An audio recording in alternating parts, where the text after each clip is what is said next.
कृपा जी आप अनम्यूट नहीं हो।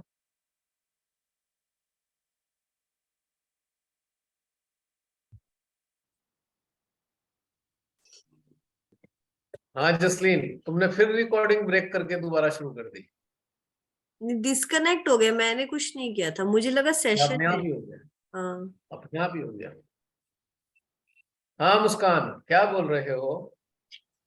मेरे को ये चीज पूछनी थी कि मेजोरिटी ऑफ द टाइम ये वाले सेशन में मेरे को सहस्त्रार और हृदय पे महसूस नहीं हो रहा था। तो वो मेरे को क्योंकि इतनी ज्यादा आदी हूँ उसको महसूस करने के लिए, वो नहीं हो रहा था, थोड़ी अनईजीनेस फील हो रही थी। बीच में मुझे लगा था शायद मैं गड़बड़ ना कर रही हूँ ऐसे बोल बोल के कि फील ही नहीं हो रहा, फील ही नहीं हो रहा। फिर मेरे को लगा कि थोड़ा ठीक हो जाए, कोई नहीं, जैसे भी चल रहा है ठीक है। पर नहीं हो रहा था, बीच बीच में हुआ। तो मुझे आपसे पूछना था कि ये क्या हो गया। कुछ नहीं हुआ है, किसी थॉट में इन्वॉल्व हो गए। इतना लंबा मैंने कोशिश करी देखने के लिए कि विचार कहाँ पे आ रहा है, सुन रही हूँ, पर फिर भी नहीं, महसूस नहीं हो रहा था। फिर कहीं बीच तुम्हारी बीच में चेतना चेतना कहीं कहीं नहीं कहीं जुड़ी हुई रह गई। हाँ इस कारण से ऐसा हुआ है, और कोई रीजन नहीं है। मतलब that is not so serious. ठीक है। ऐसी कोई समस्या नहीं है ना? ये हाँ ऐसे ही हो जी। जाता है जैसे हम बाथरूम में तो घुसे, ठीक है, और घुसने से पहले चेक नहीं करा कि टंकी में पानी है या नहीं, बस नहाने लग गए, पता लगा अरे पानी तो आ ही नहीं रहा नल में। हाँ यही था ये क्या हुआ ऐसा, ये क्या हो रहा है, आ क्यों नहीं रहा, आ क्यों नहीं रहा। तो फिर हम क्या करते हैं, अच्छा अच्छा अरे ये तो बंद है, चलो इसे खोल आते हैं, पहले पहले समरसेबिल चलाएं, टंकी भर जाएगी फिर नहा लेंगे। फिर फटाफट फटाफट वापस आते हैं बाहर निकल के, है ना? फिर बाहर जाके खोलते हैं, फिर जाके फिर घुसते हैं। ऐसा हो जाता है, that is not so problem. Okay ठीक है। कहीं भूल जाते हैं कि ये भरना था, टंकी भरती रह गई। मेरे साथ तो हो जाता है कई बार ऐसा, पता ही नहीं होता कि टंकी खाली है। स्नान करने लग गए, शावर खोल दिया, अरे आ ही नहीं रहा पानी तो।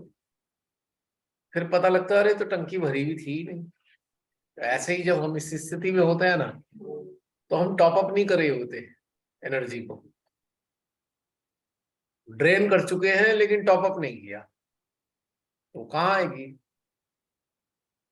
या फिर ऐसी टंकी से जोड़ें जो सदा भरी रहती है। हाँ जी, ये बिल्कुल बिल्कुल एप्ट एग्जाम्पल था। यही महसूस हो रहा था कि कहाँ है, आ ही नहीं रहा, किधर है। अभी ऐसे तो, बहुत ज्यादा विचार विचार भी तो नहीं आ रहे, और वो आ ही नहीं रहा था, और अनईजीनेस महसूस हो रही।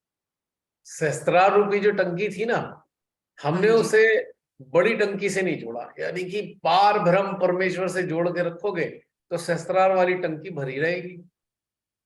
खोला ठीक है। नहीं हमने, टैप नहीं खोला। जो बड़ी टंकी से जो नल आ रहा था, टैप था, उसका खोला नहीं, सहस्त्रार की टंकी भरी नहीं। तो जब सहस्त्रार की टंकी नहीं भरी तो अंदर कैसे जाएगा?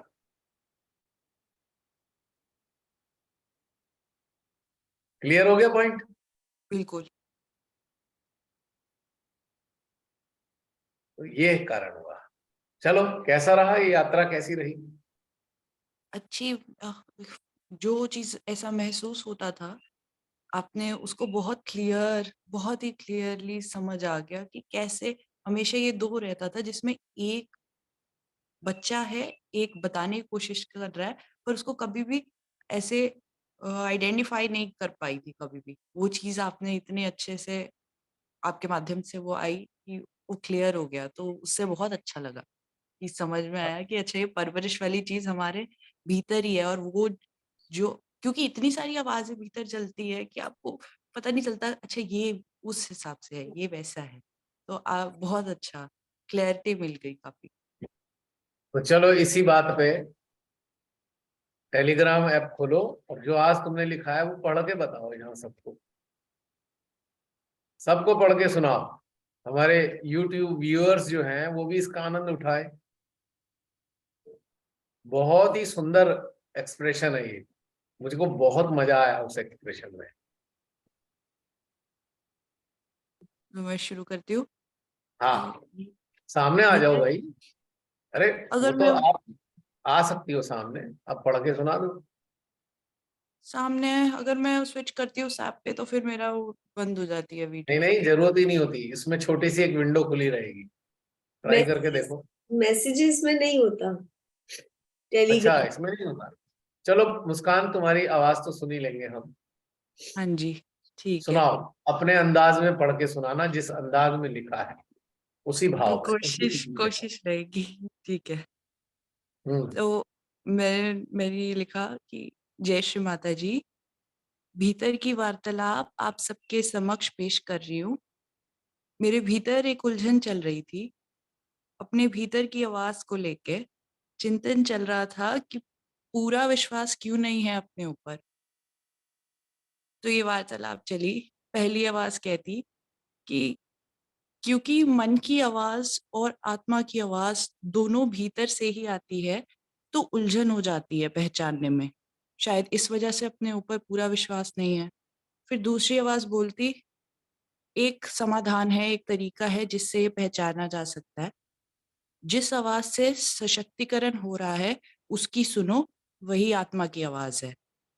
फिर इसके बाद एक संदेह आता है, जिससे पहली आवाज बोलती है, यदि मैं पूरी तरह तरीके से सिर्फ उनकी बात सुनना शुरू हो गई, तो दुनिया से काफी दूर हो जाऊंगी, अकेली हो जाऊंगी। तो दूसरी आवाज बोलती है कि उनके साथ रह के भी ऐसा क्या मिल गया था जो चला जाएगा। लोग अपने आप छट जाएंगे और अकेले रहने का तो सवाल ही नहीं उठता। इंसान का साथ मिले ना मिले, पर अकेले तो नहीं रहोगी, इसकी गारंटी है। फिर दूसरी आवाज फिर बोलती है, आत्मनिर्भरता तो अच्छी ही बात है, कैसे लोगों को किसी की आत्मनिर्भरता से दिक्कत होगी। जो जो आपके शुभ चिंतक नहीं है, उन्हीं लोगों को इस चीज से दिक्कत होगी। और फिर एकदम से ध्यान जाता है कि उस आवाज पे जो ये संदेह मेरे भीतर जगा रही थी, मेरे आत्मनिर्भरता से किसको दिक्कत होगी, किसकी कुर्सी जाएगी, मन की जाएगी। और इस चिंतन से ये समझ आया कि संदेह मन से आता है। ये संदेह आपके मन का हो या आपके आसपास लोगों की बातों से उत्पन्न हुआ संदेह क्यों ना हो, ये सारा मन भेज रहा है। और उसको पहचानना बहुत जरूरी है, क्योंकि ये भेज बदल बदल कर आता है। और ये जो मन है, ये दोनों, ये किसी का भी मन हो, अपना हो, किसी और का हो, ये सारे एक ही टीम के हैं। तो इनसे ज्यादा सतर्क रहने की जरूरत है।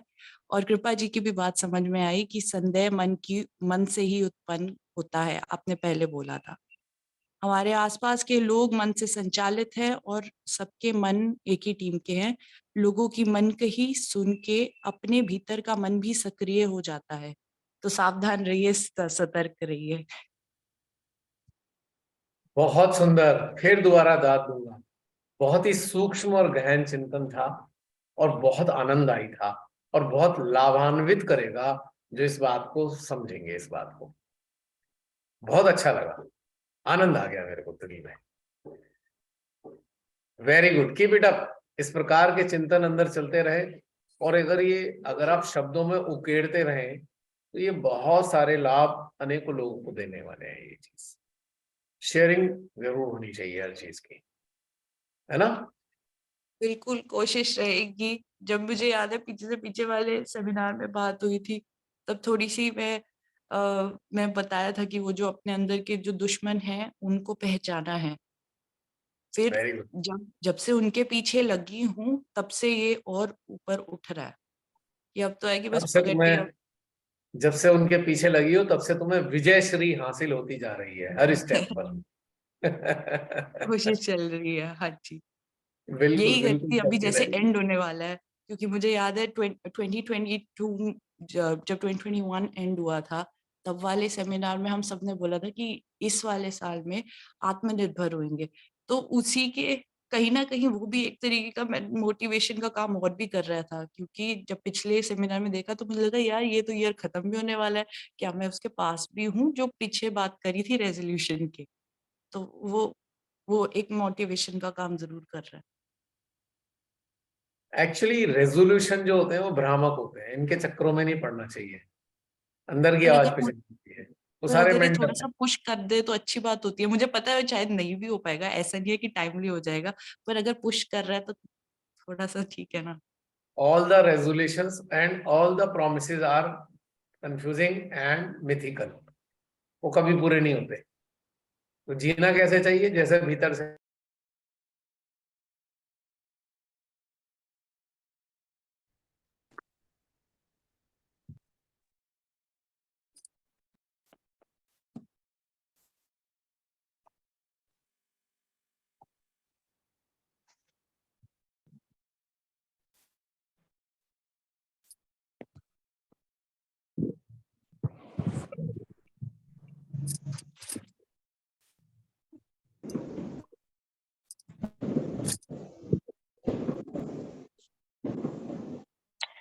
बहुत सुंदर मुस्कान, और बताओ, बीच में सेशन एंड हो गया था। बस यही है। हो गया? वैसे और तो कोई? बहुत वैसे तो हाँ बहुत सारी बोलो। चीज़ें थी, पिछले 2 हफ्तों में भी बहुत सारी चीज़ें थी, पर थोड़ा बिज़ी चल रहा था, उसकी वजह से मैं कर नहीं पाई। तो अभी अभी नहीं आ रहा, पर फिर आएगा तो फिर मैं डालूँगी इवेंट्स हंटर में। बहुत सुंदर। और कोई? अरे भाई, आ जाओ सामने, वीडियो ऑन करके।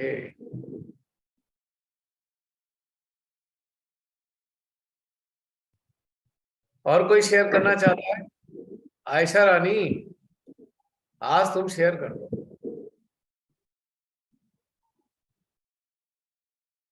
आवाज आ रही है? आ रही है, हाँ, आवाज भी आ रही है, तुम दिखाई भी दे रही हो सबको। ओके। मुस्कान जी, बहुत अच्छी एक्सपीरियंस थी आपकी, बहुत मजा आ गया सुनकर, बहुत अच्छा। और अब आज अभी जो ध्यान आपने करवाया उसमें मुझे ऐसी फीलिंग हो रही थी ना, जब हम लिप्तता के कारण को समझते हुए अपने सहस्त्रार रूपी अग्नि कुंड में जब स्वाहा कर रहे थे, तो जैसे जैसे एक एक कारण को पकड़कर उसमें डाले जा रहे थे, तो ऐसा लग रहा था कि अग्नि की एक प्रज्वलित हो रही है, मतलब एक फूटता है, मतलब ऐसे डाला और भभक उठी अग्नि। और उस भभकन में ना वो एक तेज एकदम आंधी की तरह ठंडक महसूस हो रही थी, एकदम तेज, ऐसा लगा कि ज्वाला, ठंडक की एक ज्वाला फूट पड़ी ऐसे, एक अजीब सी। और उस समय बहुत अच्छा सडनली दोनों हाथों में, पूरी बॉडी में एक गनगनाहट सी हो रही थी, जैसे एक एक कार्य को पकड़ कर डाले, जितनी दफा डाला उतनी दफा ये महसूस हो रहे थे। और लास्टली जब आपने ना आमीन आमीन कहा, तो ऐसे लगा कि माँ ने पूरी थपथपा दी, यस रिलैक्स रिलैक्स, यस, ऐसे महसूस हो रहे। तो ये बहुत अच्छा था। और ये सारे कारणों को जानकर उस समाधान में अपने चिंतन को फिर ध्यान में, ध्यान की गहराइयों में जाना, उसे महसूस करना काफी हल्का सा प्रतीत हो रहा था, ऐसा लग रहा था कि हम बह रहे हैं, कोई बर्डन नहीं, एकदम रिलैक्स। तो ये काफी अच्छा था, बहुत मजा आया। लेकिन मजा आया? मुझे ये बहुत मजा आया। लेकिन मुझे ये पूछना था कि जब वो अग्निकुंड में गए और वो एक लावा की तरफ फूटा, तो इसके कुछ कुछ कण ना ऐसा लग रहा था, उसकी आवाज से महसूस हो रही थी, मतलब आवाज, मतलब कि एक ठंडक की महसूस तो हो ही रहे थे, लेकिन अजीब सी कुछ हर, कैसे मैं बताऊं ना, वो एक अजीब सा था, मुझे समझ नहीं आ रही थी, एकदम दूर ऊंचाइयों तक फैलते हुए ऐसे लग रहा था मैं उसमें पूरी डूब गई हूँ, ऐसा फील हो रहा था। अच्छी बात है। अब फीलिंग हमारी अपने अपने स्तर के मुताबिक अलग अलग हो सकती है। और आज की यात्रा ध्यान की काफी काफी बहुत ही अच्छी थी, बहुत ही स्मूथ और बहुत ही आनंदित करने वाली, हृदय को आनंद प्रदान करने वाली। आज हमारे अस्तित्व को एक नए माता पिता संज्ञान में आए हैं, हमारे अस्तित्व के हैं। यस। और हमारे ये अस्तित्व के माता पिता संज्ञान में आए, लगे कि हम्म, माता पिता ही हैं, महसूस हुआ किसी को, या गप लगी? सॉरी, फिर से रिपीट कीजिए, आपने क्या कहा? मैं कह रहा हूँ कि ये महसूस हुआ कि ये हमारी अस्तित्व के माता पिता हैं या ये गप है, ये नहीं, अनुभव हुआ? ऐसे ममता से भरपूर एक ऐसे होते हैं ना, सहलाने वाला, स्लीप करने वाला, बिल्कुल निर्विचार माता पिता, परमात्मा का प्रेम जैसे बरस रहा है, ऐसा प्रतीत हुआ। जीवात्मा हमारी माता, पिता आत्मा है। हमारी, उनसे हमारे अस्तित्व के लिए। उनसे बड़ा न कोई दूजा। जोड़ दो जोड़ दो। इनसे बड़ा न कोई दूजा इस जहां में है। हम्म बिल्कुल सही बहुत। है। और सच में मतलब मजा आ रहा है, बहुत मजा आ रहा है। समझ में चीजें समझ में आती है ना, जैसे अभी आपने बोला ना कि हम जो मान्यताएं धारणाएं जो भी हमारे पकड़ी रहती है ना, तो सच में वो उलझन पैदा करती है, बोझ सी प्रतीत होती है। जैसे उसे हम उतार फेंकते हैं ना, तो ऐसा लगता है हाँ, हम तो हवा के झोंके हैं, कहीं भी बह रहे हैं, उसे महसूस कर रहे हैं, बहुत ही आनंद में खिल रहे हैं, बहुत ही आनंद आता है। हाँ, ये समझने बिल्कुल ऐसे ही है कि हम एक बैग को अपने कंधे पर लाद कर चल रहे हैं, घंटों हो गए चलते हुए, और जब रुकते हैं तो बैग बैग को नीचे उतार देते हैं कंधे से, कितना हल्का महसूस करते हैं कि अरे यार बोझा हट गया हमारे ऊपर से। और हमें समझ आ रही है आप इतने आनंदित क्यों रहते हैं। अभी हम सब धीरे धीरे उस चीज को महसूस कर रहे हैं। आप इतने रिलैक्स रहते हैं, इतने आनंद में रहते हैं कि कोई फर्क नहीं पड़ा। It's okay, it's okay, it's okay. हाँ, फर्क पड़ना ही क्या है, एक घटनाक्रम है, जिंदगी एक घटनाक्रम है, और घटनाक्रम में कुछ भी घटित हो रहा है तो उससे हमें क्यों फर्क होने वाला है, हमको क्यों फर्क पड़ने वाला है, वाई? करेक्ट। घटनाक्रम को, घटनाक्रमों से यदि हम अटैच नहीं होते तो कभी पीड़ा नहीं होती। जब हम घटनाक्रमों से अटैच हो जाते हैं तभी तो पीड़ित होते हैं। बस यही तो समझना है।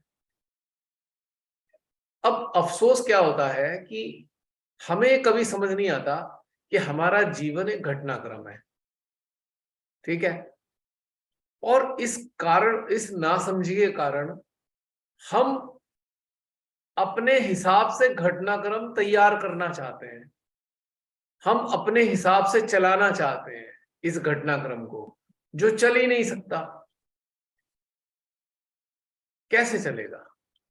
हम जिस गाड़ी के अंदर बैठे हैं, हम एक गाड़ी के अंदर सवार हैं और चला कोई और रहा है, तो हम अपने आप से एक प्रयास करने लगे कि हम सीट पर बैठे बैठे गाड़ी को चलाएं, अपने तरीके से चलाएं। क्या ये पॉसिबल है? गाड़ी को ड्राइवर चला रहा है, कंडक्टर उसको गाइड कर रहा है, और उसमें 50 सवारियां बैठी हैं। 50 में से 2 सवारियां, एक सवारी ये सोचने लगे कि तू गाड़ी का डायरेक्शन बदल दे और तू गाड़ी चला, और बैठना है तुझे सीट पर। या तो ड्राइविंग सीट पर बैठकर स्टीयरिंग आपके हाथ में हो तो ही तो बदलोगे, पर चला कोई और रहा है तो आप गाड़ी को अपने हिसाब से कैसे चलाओगे? This is the mistake. एक घटनाक्रम है, उस घटनाक्रम को हम कैसे बदल सकते हैं? We can not change. लेकिन हम इसे घटनाक्रम समझकर, इसे स्वीकार करके अपनी समझ को बदल सकते हैं। बस यही तब्दीली है, यही परिवर्तन है। इसके अलावा कोई जीवन में परिवर्तन नहीं होता है। घटनाक्रम तो सुनिश्चित है, ये तो अपने तरीके से घटेगा ही घटेगा, और हमें खुले दिल से इसे स्वीकार करते हुए इसके साथ जीना है। और इसी घटनाक्रम में बहुत सारी अवसर भी हमें मिलेंगे, इसी घटनाक्रम में बहुत सारी चीजें भी हमें मिलने वाली हैं, और इसी घटनाक्रम में बहुत सारी चीजें छूटने भी वाली हैं। बस यही समझना है कि कुछ छूटेंगी, कुछ मिलेंगी। ना हमारी सोचों के हिसाब से मिलेंगी, ना हमारी सोचों के हिसाब से छूटेंगी। Point clear? तो फिर संघर्ष किस लिए? क्यों हम संघर्ष करते हैं? क्यों हम संघर्ष कर रहे हैं? जबकि कुछ मिलना है, कुछ छूटना है, कुछ नया मिलेगा, कुछ पुराना छूटेगा। ये है बात समझने की। जब जो कपड़े बहुत प्रिय भी होते हैं हमें, लेकिन वो बहुत पुराने हो जाते हैं, तो हम उन्हें भी बदल देते हैं, प्रिय होने के बावजूद भी बदल देते हैं। कप प्लेट पुराने हो गए, कप प्लेट टूटे नहीं है, सही सलामत है, फिर भी हम उन्हें बदल देते हैं, सेट को, उन्हें पुराने सेट को किसी को दे देते हैं, नया सेट खरीद लाते हैं। करते हैं ना? तो यानी कि कुछ मिलेगा, कुछ छूटेगा। यही तो रहस्य है समझने का। तो फिर अटैचमेंट का क्या पॉइंट रह गया? कोई पॉइंट नहीं है। तो ये बात बहुत सूक्ष्म है और समझनी है कि जिंदगी एक घटनाक्रम है। इसमें लिप्त होकर क्या करोगे? इनकी घटनाओं से लिप्त होकर क्या करोगे? वो तो निर्बाध गति से घटित हो ही रही हैं, हो ही रही हैं। हर रोज एक नई घटना है हमारे जीवन में, हर रोज कुछ नया घटता है। किस किस चीज से लिप्त हुए? पिछले जीवनों की चीजों से लिप्त थे तो आज तक भुगत रहे हैं। चलो कम से कम इस वाले जीवन को तो बख्श दें। पुरानों में लिप्त हुए तो आज तक झेल रहे हैं उसको। तो अब कम से कम एक काम तो समझदारी का कर सकते हैं ना, इस जीवन के घटनाक्रम में ना लिप्त होए, इसको ऐसे ही जाने दें, तो पता लगेगा पुराने वालों का बुरा असर भी जाता रहेगा। अगर इसमें भी लिप्त हो गए तो और प्रगाढ़ हो जाएगा, पुराना असर और प्रगाढ़ होगा, जो बहुत पीड़ा देता रहेगा लगातार। तो लिप्तता रहित, मान्यता रहित और संस्कार रहित जीवन को अपने जीवन में महसूस करना चाहिए।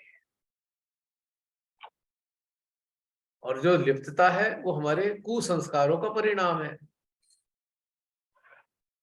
बस ये समझना है। चलिए और कोई बताइए, कैसी रही यात्रा? आयशा हो गया पूरा? आई एम सॉरी मैं पूछा नहीं तुमसे। आयशा हो गया? चलिए कोई अन्य यात्री अपने अनुभव बताए। मिनी बहन।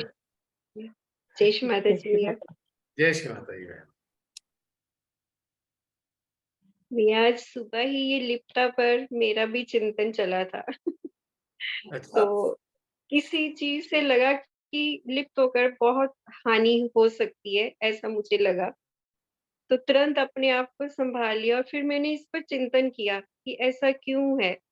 मतलब अब जब हम प्रकाशित हो गए तो फिर भी ये कहाँ से एकदम से आ जाती है। हम बड़ी जल्दी उसको पकड़ भी लेते हैं, पर तुरंत पता चल जाता है कि ये चीज लिप्तता के कारण है। और जब चिंतन किया तो अंदर से यही निष्कर्ष निकला, जो आज सेशन में भी वही सब चीजें मैं महसूस कर रही थी, कि हमारा मन जो है ना, मन के कारण है। मन पे हमारा अभी भी कंट्रोल नहीं है, उसको पूरी तरह से नियंत्रण में रखना होगा। नियंत्रण होना चाहिए मन पर, क्योंकि मन की वजह से फिर हमारा चित्त भी जो है वो भी जाता है, वो भी खराब हो जाते हैं। तो सबसे जरूरी मुझे यही निष्कर्ष में लगा कि मुझे अपने हमें मन और चित्त पर पूरा नियंत्रण चाहिए। और उसके बाद मुझे बड़ा ही अच्छा लगा, ऐसे लगा कि मैं बिल्कुल स्वतंत्र हो गई हूँ। आनंद आया और पूरा दिन वही चीज चल रही थी मेरे अंदर।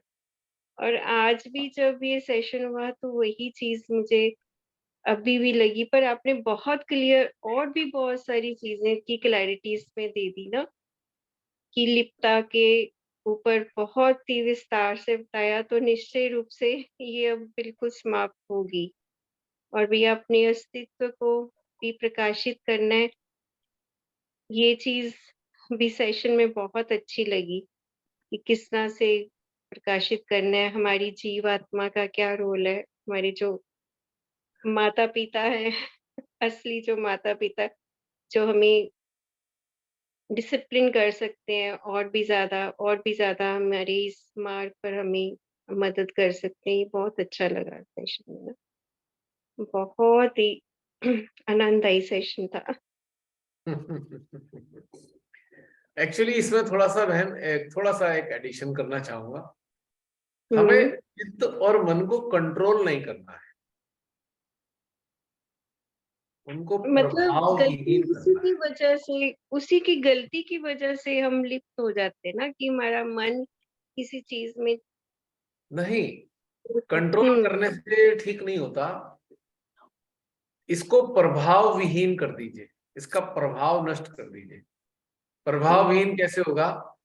मन चलता है, मन ताकतवर होता है पुरानी फाइलों से जो हमारे लेफ्ट आज्ञा में पड़ी हैं, यानी कि संस्कार, कुसंस्कार, संस्कार, हुँ, इसके कारण मन जो है ताकतवर होता है।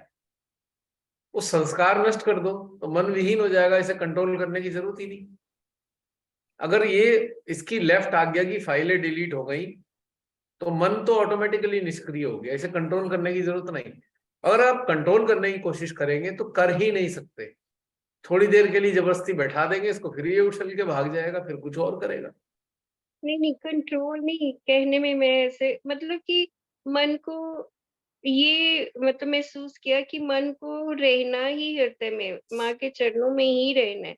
ये जब हम हाँ, गलती आप कर रहे अब हैं सही कह तो रहे हैं कि माँ के चरणों में रख दो, कंट्रोल मत करो। हाँ, तो माँ के यही चरणों में वैसे ही सारा प्रसन्न रहेगा ये।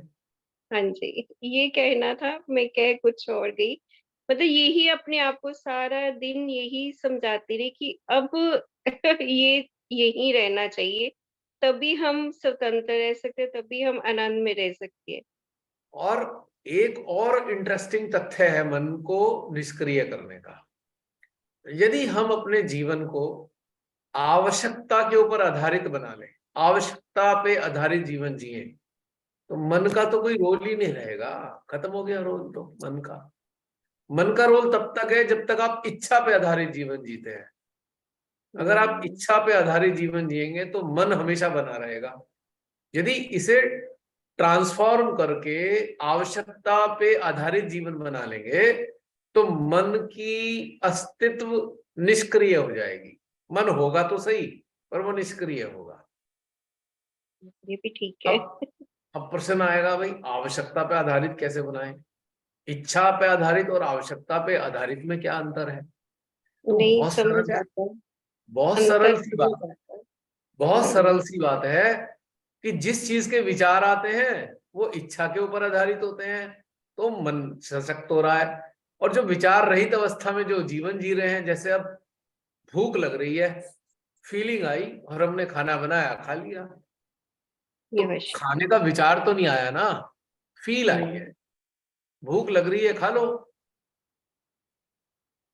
बिल्कुल, समझ में आया कितना आसान है ये?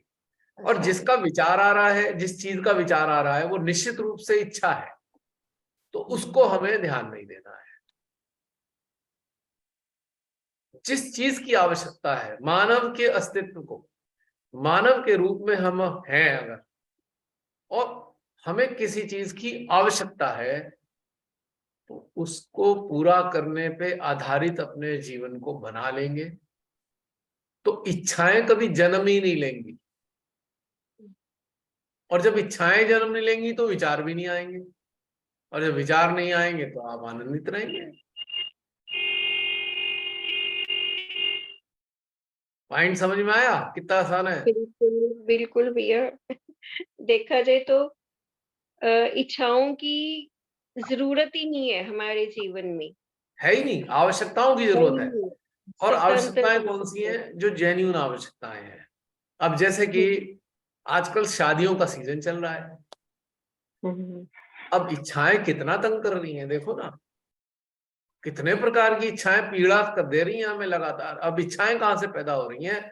दूसरों को देख मन देख, से अच्छा ये वाले कपड़े खरीद के लाए हैं, हम भी यही वाले कपड़े ढूंढ के लाएंगे। अब ढूंढ ढूंढ के चाहे कहीं दिल्ली तक जाना पड़े, और हम रहते हैं बिहार में, पटना में हम रहते हैं, पर दिल्ली आ रहे हैं अपनी इच्छा को पूरी करने के लिए, और कपड़े दिल्ली से खरीदेंगे, सरोजनी मार्केट से या लाजपत नगर से, क्योंकि हमने दूसरों के कपड़े देखे, इच्छाएं पैदा हो गई, और हम इतनी दूर मुसीबत लेकर आए हैं यहाँ पे। शॉपिंग करने, है ना प्रियंका? पटना से दिल्ली मात्र शॉपिंग करने के लिए, क्योंकि इच्छाएं पूरी करनी है। आवश्यकता नहीं है लेकिन इच्छा है। आवश्यकता क्या थी कि हमारी ड्रेस प्रेजेंटेबल हो, मैरिज में प्रेजेंटेबल ड्रेस हो। वो ड्रेस हमारे पास ऑलरेडी है, लेकिन हमने दूसरों की देखा देखी इच्छा पैदा कर ली कि नहीं भैया हम तो नई वाली लेंगे, आजकल ये वाला चल रहा है तो ये वाला खरीदना है। अब उसके लिए कितनी मशक्कत करी, इतनी दूर जाके खरीदना पड़ा हमें, पैसे खर्च किए, यात्रा में पैसे खर्च किए, श्रम किया, मुसीबत उठाई, बैग उठा के घूमे, वहां से स्टेशन गए, स्टेशन से जहां ट्रेन पहुंची उस स्टेशन पे उतरे, फिर वहां से कोई व्हीकल खरीदा, लिया किराया, जो भी है व्हाटएवर, इतने मुसीबत करी मात्र इच्छा पूरी करने के लिए। और आवश्यकता पे आधारित था तो हमारी आवश्यकता तो हमारे पहले ही वाले कपड़ों में पूरी हो रही थी, या चलो मन कर रहा है नए कपड़े खरीद लें तो नए वहां से भी खरीद सकते थे, लेकिन इच्छा पे आधारित कितनी मुसीबतें उठाई। और फिर बाद में बड़े उससे गर्व से बता रहे हैं, अरे बहन बहुत कष्ट उठाने पड़े हमने, तो बड़ी मुसीबत से शॉपिंग वॉपिंग करी है, और 15 दिन तो इसी में लग गए। मतलब आपके जीवन के हर महीने 15 दिन ऐसी चीजों में जा रहे हैं मान लो, तो कितने अफसोस की बात है। तो ये कहने की बात है, अगर यदि हमारा जीवन आधारित हो आवश्यकता पे, तो उसके लिए हमें कुछ मारामारी करनी नहीं, सब कुछ पहले से ही है हमारे पास। अब कोई कपड़े फट गए हैं तो वहीं अपने ही शहर से खरीद लेंगे, आवश्यकता है चूंकि, पर दूसरों को देख के नहीं खरीदेंगे हम कि ये क्या खरीद के लाई, ये बहन ये वाली साड़ी लाई, हम भी ये वाली साड़ी लाएंगे, वहां से लाएंगे। अब कोई मुंबई से खरीद के लाया हुआ है, अब हमारे शहर में मिल नहीं रहा, अब हम प्लानिंग कर रहे हैं भैया मुंबई जाएं तब ये खरीद के लाएं। हो गई नहीं एक आफत? कितना बुखार चढ़ता है ना, अरे बाप रे, इतनी आफत है। और आजकल नया नया फैशन है pre wedding session, shoot out, pre wedding shoot. कितनी मुसीबतें उठाते हैं हमारे जो कपल, जो बनने वाले हैं पति पत्नी, शादी से पहले ही कितनी मुसीबतें उठा रहे हैं। और वो सारा शूट आउट होगा, फिर उसकी शर्त होगी भाई जो मैरिज फंक्शन है या सगाई है उसमें डिस्प्ले भी करना है तुमने, बाकायदा वो डिस्प्ले होगा, एक वीडियो क्लिप बनेगी, बड़े बड़े स्क्रीन लगाए जाएंगे, सारे मेहमान और उसके जो फोटो हैं, वो जो प्री वेडिंग के शूट हैं, वो जो बड़े बड़े पोस्टर बनेंगे, बड़े बड़े वहां पे लगे हुए मिलेंगे। और इसके लिए दोनों दोनों इतनी आफतें मोल ले रहे हैं, पूरे दोनों के घर वाले इतनी आफतें मोल ले रहे हैं कि शादी का मेन काम तो वो छूट रहा है, पर वो वाला काम जरूर होना है क्योंकि वो दिखाना है, क्योंकि हमने किसी का देखा है प्री वेडिंग सेशन। सब कुछ हो गया, विवाह भी हो गया, विवाह में उनकी शादी की पूरी प्री वेडिंग की पूरी 30-40 मिनट की वीडियो भी शूट होके और वह डिस्प्ले हो रही है। अब शादी हुई है, घर आए हैं, हनीमून पे गए हैं, वहां जाके खूब लड़ रहे हैं, वापस आ रहे हैं मुंह फूले हुए हैं दोनों के, एक इधर देख रहा है एक इधर, लड़ लड़ा के वापस आए हैं घर में, पेरेंट्स से कह रहे हैं जी हम तो रह नहीं सकते साथ में। तो भैया प्री वेडिंग शूट में आपने 20 दिन खर्च किए, इतना धन खर्च किया, और अब ये मुसीबत आ गई है क्योंकि देखा देखी किया ना, अंदर आवश्यकता नहीं फील हो रही थी। और अंदर की आवश्यकता से जाते तो हनीमून से खुशी खुशी आते, खुशी खुशी जीवन जीते हैं, आगे भी खुशी खुशी चलते, क्योंकि आवश्यकता के ऊपर आधारित जीवन जी रहे थे, पर देखा देखी किया। होता है आजकल, यही दिखाई देता है समाज में। हमारे एक मित्र हैं, मित्र भी हैं और हमारे पड़ोसी भी हैं, बहुत पैसे वाले हैं, मेरे ख्याल से 20-25 करोड़ रुपए शादी में खर्च हुए होंगे, 20-25 करोड़। लड़की वालों ने भी किए बहुत पैसे, लड़की वाले उनसे भी अमीर, और हस्बैंड वाइफ शादी वाला कपल जो है हनीमून पे गया, हनीमून से सीधे वापस लड़की अपने घर, और घर वालों से कहा मैं इस लड़के के साथ नहीं रह सकती, और तलाक हो गया उनका। लड़की वालों ने इतने पैसे खर्च किए थे, उन्होंने धमकाया, भैया जो खर्चा हुआ है दे दो, वरना कोर्ट में टांग देंगे तुम्हें हम। लड़के वालों ने सारा खर्चा वापस दिया उन्हें। तो इतना बवाल, इतना शूट वूट सब, मैं भी उसमें शादी गया था और वहां सब देखा, बड़ा राजसिक शादी थी। अब इतने पैसे लगे हुए हैं, तो अब हुआ क्या, रिटर्न जर्नी ऐसी हुई, अलग अलग जर्नी से अपने अलग अलग जगह गए, और बवाल कितना करा उन्होंने अपने शादी से पहले, क्या फायदा हुआ। इसकी जगह, इतना मुसीबत करने की जगह एक दूसरे को समझ लेते 10-20 दिन बातचीत कर कर आके, कम से कम ये दुर्घटना तो नहीं होती। क्यों बहन? तो आवश्यकता बिल्कुल। और इच्छा दोनों में अंतर आसानी से समझ में आ गया होगा। और पिछले दिनों अगर आपने देखा होगा, बड़े ऊंचे ऊंचे स्टेज बनाने की होड़ लगी हुई थी। कोई 10 फीट के स्टेज पे वरमाला डाल रहा है, तो कोई 20 फीट के। तो एक ने तो क्रेन के डाले पे बैठकर वीडियो, वो वरमाला डाली है। बड़ी सी क्रेन मंगाई गई, उसे एक केबिन को पूरा लटका दिया गया, और उसमें खड़े होके, और वहां बड़ी शूटिंग चल रही है, ड्रोन से शूटिंग हो रही है उनकी। ड्रोन 50-100 फीट ऊपर उड़ा रखा है, वहां पे शूटिंग हो रही है, इतने सारे कैमरे लगे हुए हैं। तो एक ऐसा घटनाक्रम हुआ, वो गिर गया, वो टूट गया हिस्सा, पता लगा नीचे आके गिरे दोनों दूल्हा दुल्हन, अच्छी खासी चोट लगी। एक मेरी भतीजी की शादी थी, लड़के वालों ने बड़ा फला फला दुनिया भर के टका, वहां पे स्टेज बनाया गया, वरमाला परी लेके आ रही है हवा में उड़ती हुई रस्सी से, रस्सी टूट गई, परी धड़ाम से जाके नीचे गिरी, उसके चोट लग गई। बाद में उसने बाद में उसने 30,000 रुपए कंपनसेशन मांगा, 30,000, तभी देना पड़ा उसको। मतलब क्या कौतुक है भैया, एक साधारण सी इतनी सुंदर सी चीज घटना घटित हो रही है, उसे इतना आर्टिफिशियल बना दिया है, इतना आर्टिफिशियल बना दिया है, इसका मतलब कोई ठिकाना ही नहीं है। क्यों? इच्छाओं के कारण, आवश्यकता के कारण नहीं। दूसरों से एप्रिसिएशन पाने के लिए ज़्यादा, कि लोग देख के एप्रिसिएशन के अलावा शान दिखानी है। अब धनवान है हम लोग, उसका प्रदर्शन कैसे कर पाएंगे भला? प्रदर्शन तो होना चाहिए, हम धनवान है। मतलब एक शादी जो आनंद का एक स्रोत बनने वाली है आपके जीवन में, एक आफत का एक कारण बना दिया पहले ही, शादी से रहने से पहले ही। और उसके बाद बवाल, और उसके बाद और सुनो कहानी, उसके बाद क्या होता है। अब किसी वजह से लड़की को ससुराल में कोई प्रॉब्लम हो गई, जेन्युइन प्रॉब्लम है, माँ बाप सुन नहीं रहे उसकी बात, नहीं नहीं नहीं नहीं, अरे तू कैसे भी चला, 2 करोड़ रुपए खर्च हुए शादी में, कैसे भी चला अपना जीवन। व्हाट द हेल, लड़की ने कहा था 2 करोड़ रुपए खर्च करो अपनी शानो शौकत में। अब लड़के वाले, लड़की के माँ बाप प्रेशर डाल रहे हैं, तू कैसे भी एडजस्ट कर ले। लड़की कह रही है भैया लड़का बर्बाद है, सुन नहीं रहे, नहीं नहीं नहीं ऐसे ही एडजस्ट कर ले। ये देखो हालत समाज में क्या हो रहा है, बर्बाद लड़का ऐबी, है ना। और माँ बाप लड़की के उसे ये समझा रहे हैं तो ये ऐसी किसी तरह एडजस्ट कर ले, पैसे बहुत खर्च हो गए हमारे। है ना, कितना अफसोस की बात समाज में। और जब लड़का चुन रहे थे तो उन्होंने लड़के को देखा ही नहीं, ये देखा अमीर कितने हैं, कितने पैसे वाले हैं, बस यही देखा।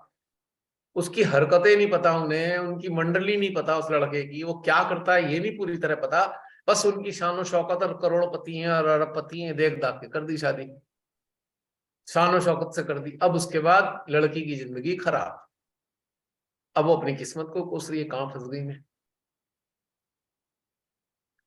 तो ये एक नौटंकी पूरे समाज में चलती है, और उसके बाद दुर्घटनाएं होती हैं, क्योंकि सारा का सारा मटेरियल जो हो रहा है ये इच्छाओं पर आधारित है, और इच्छाएं देख दाख कर उत्पन्न हुई हैं, इधर देख उधर देख, ये देख वो देख।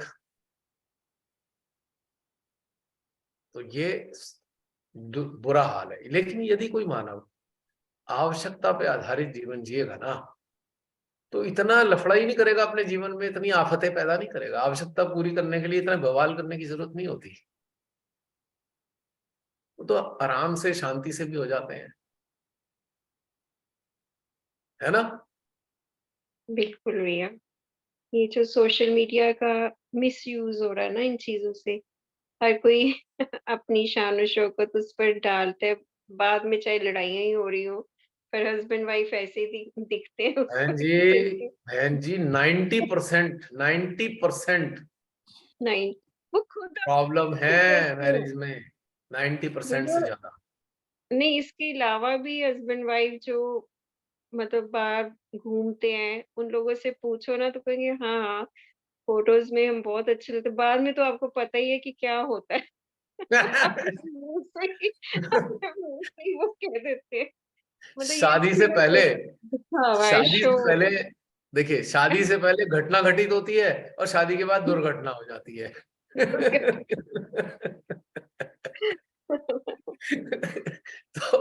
तो इच्छा प्रधान मानवों का जीवन घटना और दुर्घटनाओं पर आधारित होता है।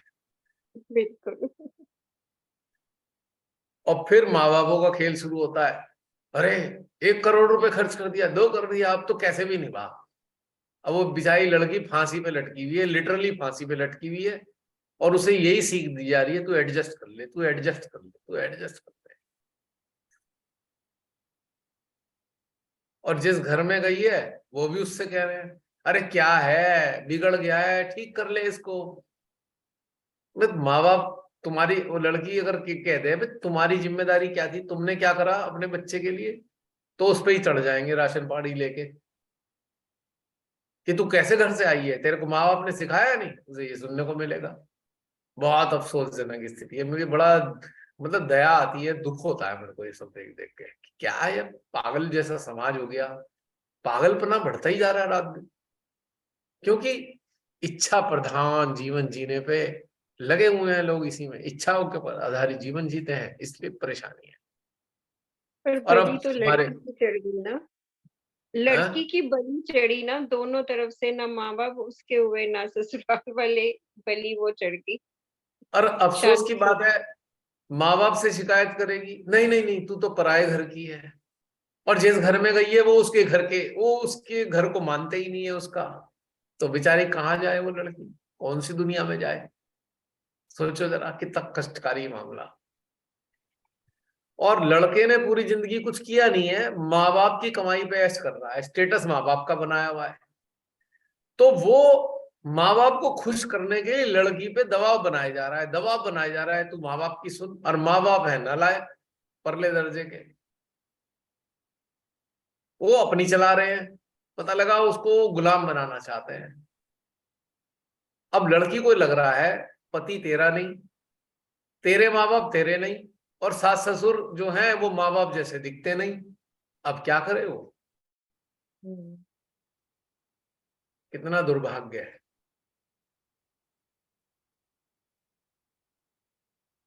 तो यहाँ पे गड़बड़ लड़की की भी है।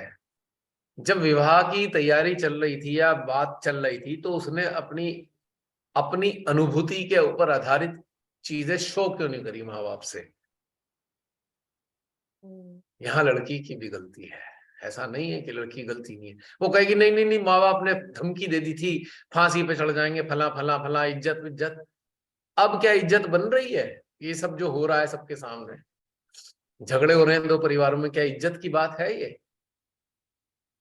तो ये महामूर्खतापूर्ण बातें हैं।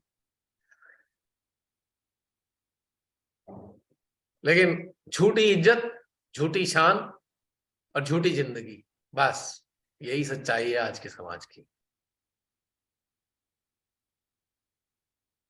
और इधर इच्छाओं की बात करूं मैं, तो हमारे सहजियों की इच्छाएं भी कम नहीं है। अब इच्छाएं पड़ी हुई हैं, माँ के पास आ गए हैं, माँ के चरणों में आ गए, इच्छाएं तो अभी भी हैं। अब हाथ फैला के मांग रहे हैं, माँ जरा ये वाला काम तो करा दो, अब ये वाला काम तो करा दो, क्योंकि वो भी इच्छाओं पे लगे हुए हैं। तो यहाँ जागृति का बैंड बजा हुआ है पूरी तरीके से। तो ये सारी चीजें छूट जाए यदि आवश्यकता पे आधारित जीवन जिए। आवश्यकता पे आधारित जीवन की सबसे बड़ी विशेषता पता है क्या होती है? ये संस्कारों से ऊपर उठकर जिया जाता है, मान्यताओं से ऊपर उठ के जिया जाता है, रीति रिवाजों से ऊपर उठ के जिया जाता है। ये केवल आवश्यकता पे आधारित होता है। उसके बाद क्या होता है? आदमी के जो ऐसा जीवन जीता है उसके अंदर आत्म संतोष भरा हुआ होता है, भरपूर आत्म संतोष होता है उसके अंदर, क्योंकि जो जेन्युइन नीड थी वो पूरी हो रही है, वास्तविक आवश्यकता।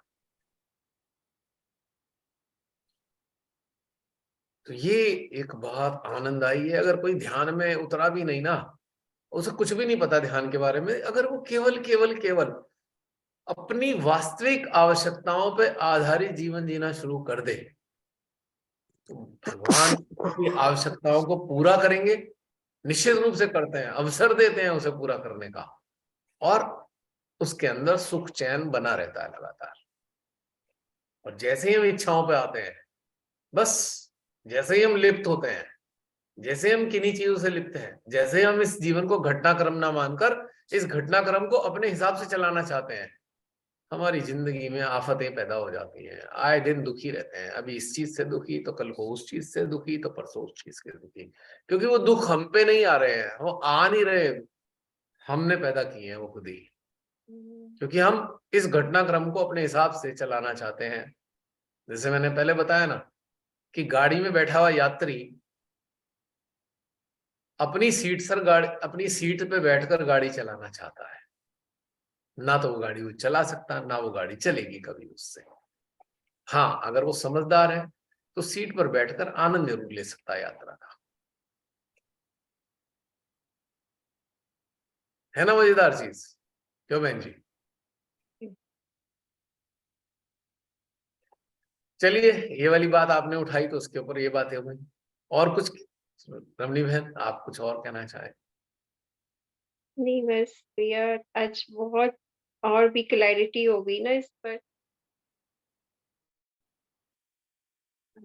अच्छे से जब चर्चा, मतलब जब तक ये हमारा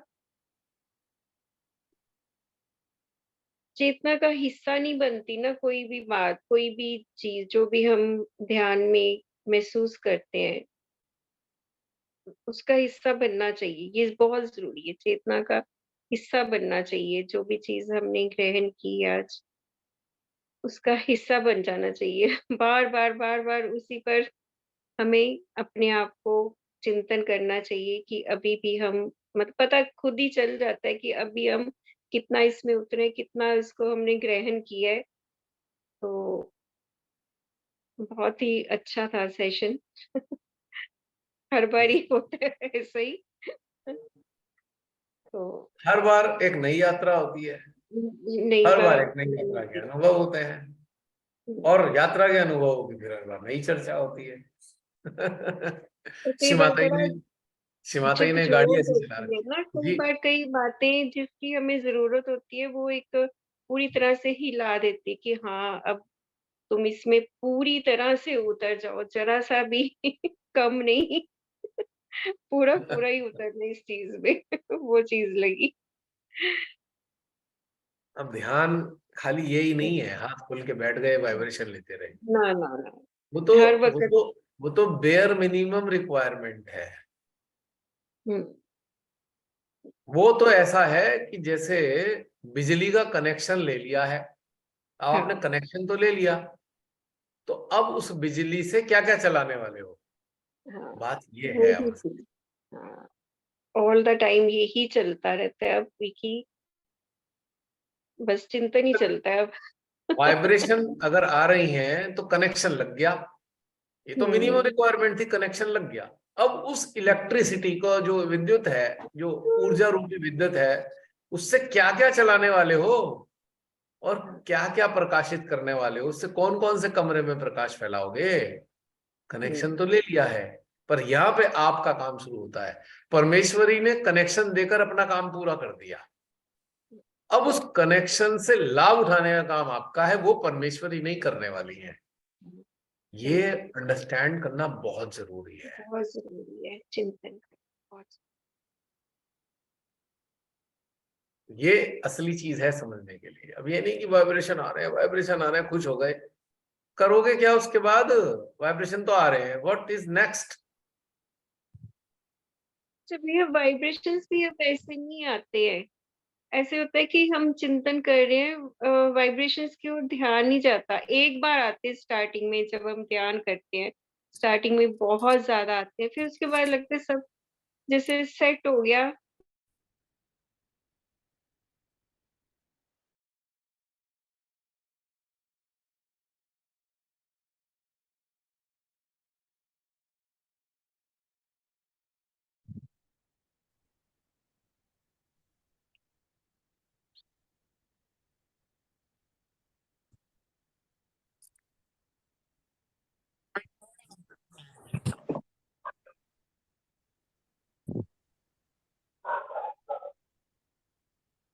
हाँ बहन जी, ये ये जो आपने बात बोली है ना, ऐसे लगता है कि अब हम उसमें स्थिर हो गए, वाइब्रेशंस वाले जोन में है। ये नहीं कि बार बार वाइब्रेशंस आ रहे हैं, स्टार्ट होते हैं तो बहुत देर तक आते हैं, फिर बीच में कभी कभी आते हैं, पर ज्यादातर लगता है सब कुछ स्टिल है, जैसे बैलून में, एक बंद बैलून में जैसे हम हो, मतलब वाइब्रेशंस में रह रहे हैं, पर ज्यादा रहता है कि अंदर क्या चल रहा है उस चीज पर फोकस हो गया है। ये गलत है या सही है, बताइए। जानते हैं ये जो पहली बार वाइब्रेशन आते हैं वो क्या होता है? What is the meaning of vibrations coming?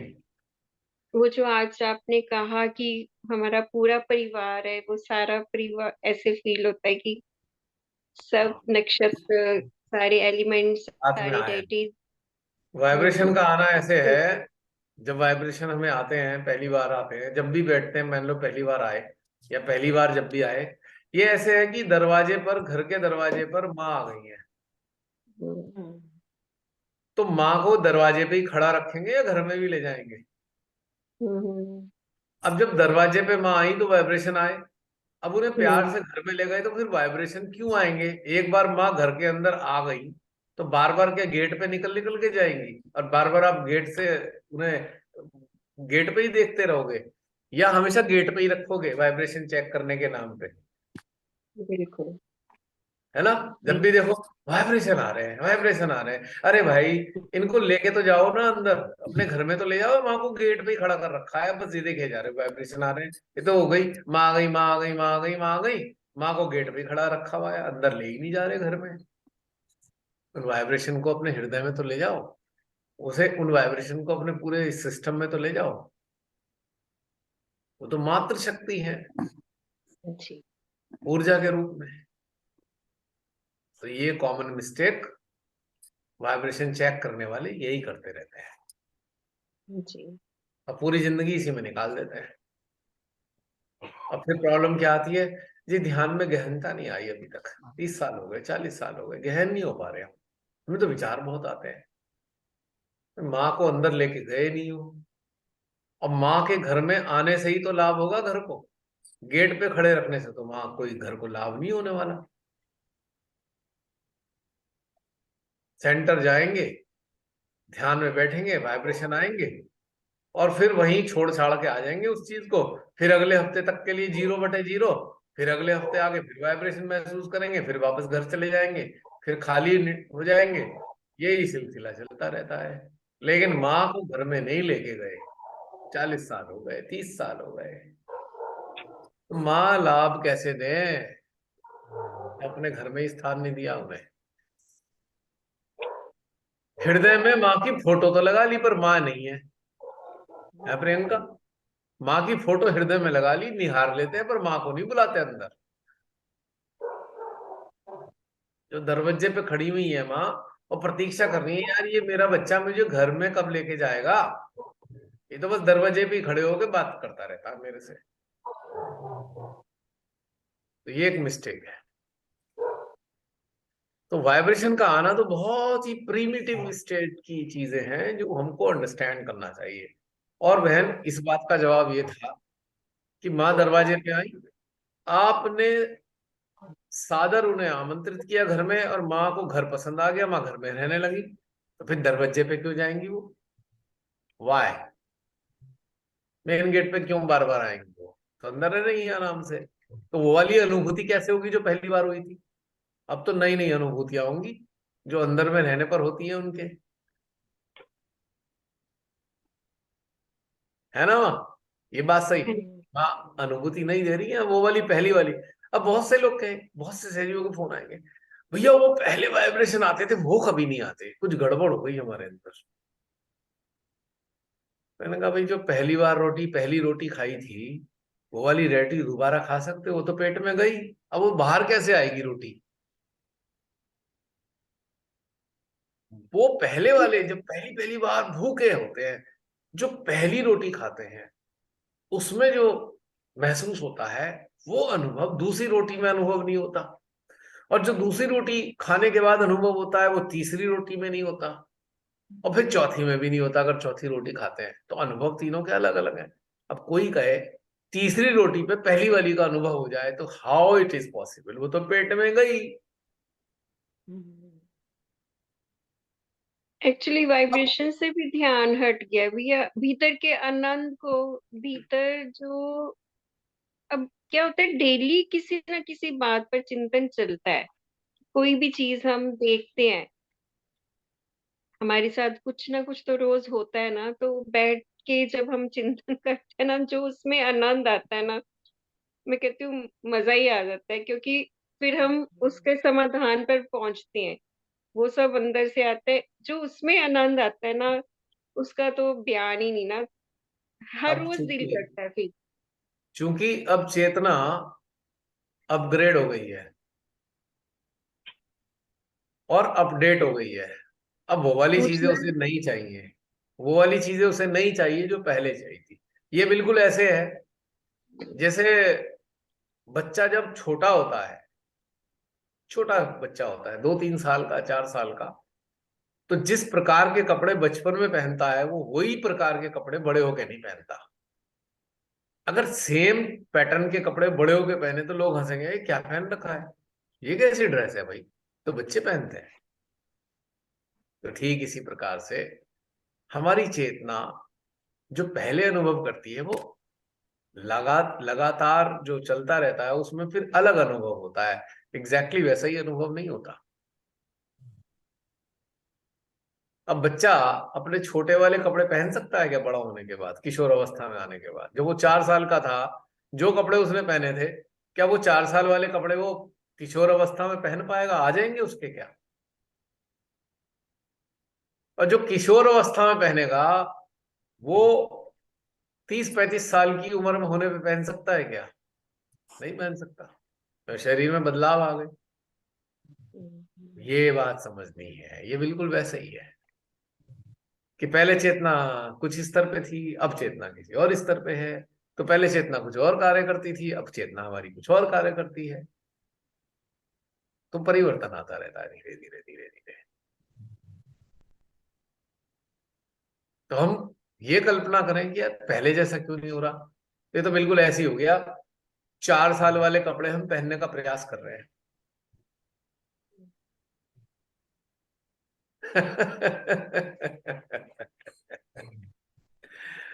तो हमारे YouTube पे जो सहजी हैं, जो इस बात के लिए परेशान रहे कि हमें जो पहले वाइब्रेशन आए थे वो क्यों नहीं आए, तो उसका जवाब यही है, जो 4 साल के बच्चे के कपड़े हैं वो 25 साल के बच्चे के नहीं आएंगे।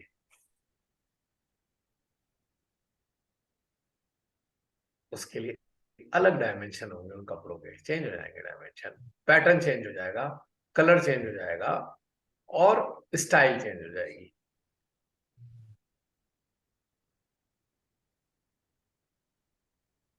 तो ये है समझने की बात। तो इसलिए जब हम मेडिटेशन से जब हम जुड़ते हैं और धीरे धीरे हमारी चेतना में मेच्योरिटी आती है, तो उसका नजरिया बदल जाता है। चेतना को कुछ और चीज चाहिए होती है। अब बचपन में हम बोतल से दूध पीते थे, निप्पल लगा होता था उसमें, और जब बड़े हो जाते हैं तो गिलास से पीते हैं, और थोड़े और बड़े होते हैं तो अपने लिए स्टाइलिश मग खरीद के ले आते हैं, उसमें दूध पीते हैं। या दूध छोड़ भी देते हैं। अब हम दूध भी नहीं पीते, छोड़ देते हैं। तो ये परिवर्तन आ गया ना मेच्योरिटी के साथ में। तो जैसे ह्यूमन बॉडी, ह्यूमन जो है मेच्योर होता है, बायोलॉजिकल लेवल पे मेच्योर होता है, अंडरस्टैंडिंग के लेवल पे मेच्योर होता है, तो ऐसी ध्यान से जुड़ा साधक साधिका भी मेच्योर होते हैं, मेच्योरिटी आती है धीरे धीरे। तो अब ये समझ में आ गया, तो पहले वाले अनुभव कैसे होंगे जो पहले हो चुके हैं हमें। अब आप खुद ही, आप सब लोग ये देख सकते हैं, इतने दिन से आप सब लोग इस कलेक्टिव के साथ जुड़े हुए हैं। क्या हर कलेक्टिव में, हर पहली कलेक्टिव में जो हो गया वो दूसरी कलेक्टिव में अनुभव होता है क्या? जो दूसरी में हो गया तो तीसरी में अनुभव होता है क्या? तीसरी में हो गया क्या चौथी में अनुभव होता है? चौथी में अनुभव जो हुआ वो पांचवी में होता है क्या? और जो पांचवी में हो रहा था, क्या वो छठी में हुआ?